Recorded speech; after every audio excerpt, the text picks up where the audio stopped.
দীর্ঘদিন পর বুঝছেন বাংলাদেশের মানে গতকালকে পুরো ম্যাচ দেখলাম একদম ফার্স্ট বল টু লাস্ট বল। ওইরকম আসলে আগে যেরকমটা ক্রিকেট ফলো করতাম ওরকমটা আসলে এখন করা হয় না। হ্যাঁ, আগে যেমন টেস্ট ম্যাচ পর্যন্ত হচ্ছে খেলা দেখতাম।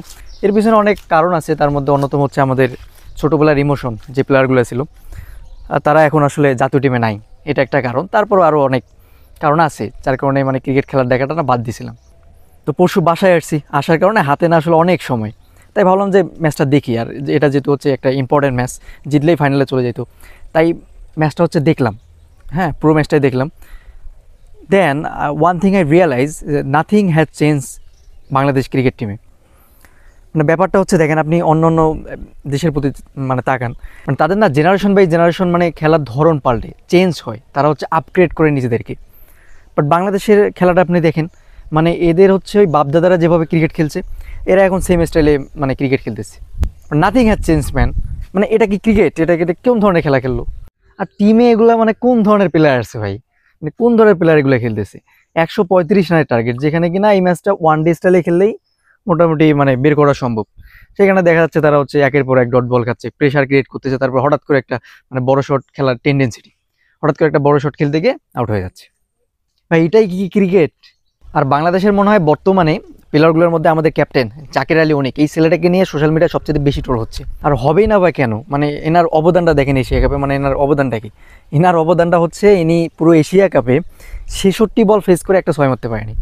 সে নাকি আবার বাংলাদেশের মানে ফিনিশার। হ্যাঁ, এর দেখলাম মানে এশিয়া কাপ শুরুর আগে বাংলাদেশের কোচগুলা হাতুড়ি দিয়ে হচ্ছে প্র্যাকটিস করাচ্ছে কীভাবে 6 মারতে হয়। তাহলে এখন আমার কোশ্চেন হচ্ছে, ভাই এই স্ট্রেংথ, এই শক্তিগুলো যায় কোথায়? নাকি মাঠে নামলে হচ্ছে বাতাসের পরিমাণ বেড়ে যায়, তাই বাতাসের বিপক্ষে মানে ছক্কা টক্কা মারতে পারেন না? আর ক্রিকেট ফ্যানদের অবস্থা তো আরও মানে বাজে। মানে সোশ্যাল মিডিয়ায় দেখলাম যে কেউ হচ্ছে যাচ্ছে একদম টাইনে টুনে ছিঁড়ে ফেলতেছে, হ্যাঁ, কেউ আবার গালিগালাজ করতেছে। এখন আমার কথা হচ্ছে কি, আসলে কি মানে বাংলাদেশ ক্রিকেট টিম এতটা মানে সমালোচনা বা হচ্ছে ট্রোলের প্রাপ্য? তাই ব্যাপারটা হচ্ছে, যদি আপনি ম্যাচটা বিবেচনা করেন তাহলে অবশ্যই এটা তাদের মানে প্রাপ্য। কারণ আপনি যদি আগের ম্যাচটার দিকে তাকান, হ্যাঁ, ইন্ডিয়ার সাথে খেলা হলো, তখন কিন্তু আমরা মানে বাংলাদেশি ফ্যানরা প্রায় মানে সবাই 80% ফ্যান ভেবে নিয়েছিলাম যে এটা হারবে, কারণ বা ভারতকে হারানোর ওইরকম ক্যাপাবিলিটি আসলে বাংলাদেশের নাই। তারপর খেলা মানে সবাই দেখছে, যদি কোনো একটা মিরাকেল ঘটে যায়, যদি জিতে যায়, এই আশায় অনেকে হচ্ছে খেলা টেলা দেখছে। তারপর ম্যাচটা হারলো, বাংলাদেশের যেগুলো ফ্যান আছে ওরা মেনেও নিল যে না, অ্যাজ ইউজুয়াল নর্মাল যেটা হয় আর কি, ভারতের সাথে পারবেন। কিন্তু এই ম্যাচটা দেখেন, যেখানে কিনা এই ম্যাচটা আর পাকিস্তান এবার তো আহামরি যে খুব একটা খেলতেছে বিষয়টা কিন্তু এমন না, যেখানে কিনা ম্যাচটাকে হচ্ছে প্রায় 135-এর মধ্যে আটকানো যায়। তাহলে এই ম্যাচটা Bangladesh cricket fan, as a Bangladeshi cricket fan, কেন তারা মানে আশা করবে না যে ম্যাচটা জেতা সম্ভব? একটা ইজি টু উইন ম্যাচ।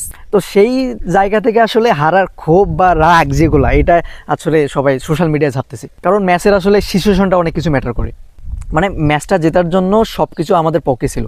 ক্রিকেটাররা মনে হলো যে তাদেরকে ম্যাচটা মানে জয়টা হচ্ছে উপহার দিয়ে আসলো।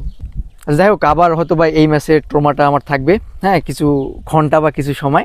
হ্যাঁ, তারপরে আবারও হয়তো বা খেলা টেলা খুব একটা ফলো টলো করা হবে না। আবার হয়তো বা কোনো এক সময় মনে হবে যে না, আবার একটু বাংলাদেশের খেলাটা দেখি, মানে কোনো কিছু চেঞ্জ হলো কিনা, এভাবে হয়তো বা চলবে। তো ঠিক আছে, বাই।